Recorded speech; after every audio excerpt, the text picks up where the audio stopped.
dyan. Hulaan niyo po kung ano ang aking iluluto. Ayan po, saluyot.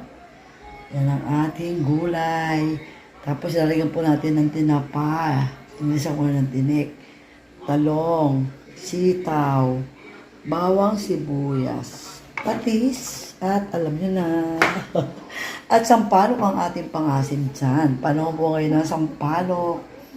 Ako, masarap po ito sa lahat na ilalagay natin sa luyo tinapa. Mas gusto ko. Pwede rin po yung mga isda, gano'n, tilapia, ganyan, etc. Bangus. Pero tilapia pinaka gusto ko. Okay, gisa na po natin. Ayan, bawang sibuyas. Ang lakas ng apoy.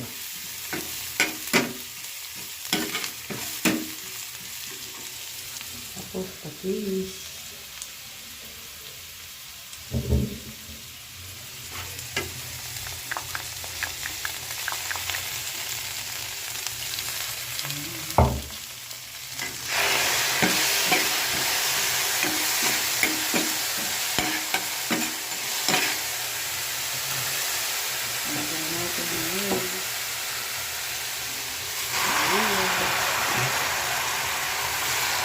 Palambutin po natin bago ilagay ng sahog.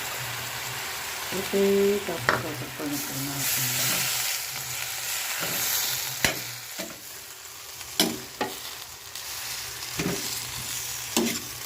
Ganyan ng kadali ang magluto ng saluyot.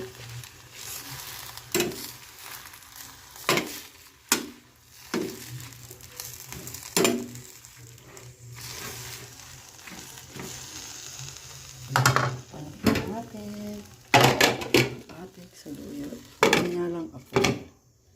Ay, titibig pa po yan, di ba? So, ayan guys, mamaya lang ulit. Nilagay ko na yung talong at sitaw. Kasi medyo malambot na yun. Medyo malambot na yung dahon. Ayan. Sarap ng ating saluyot. Excited na. Tignan natin ang tubig.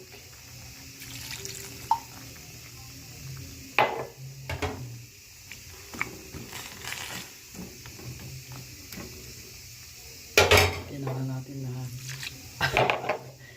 Ayan. Pakikit natin. Ito po yung sampalo. Nilaga ko ng hiwalay. Okay.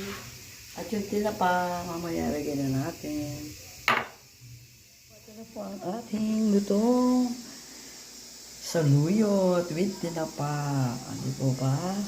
Ayan. Masustansya yan. Okay guys, thanks sa panood and see you in my next vlog.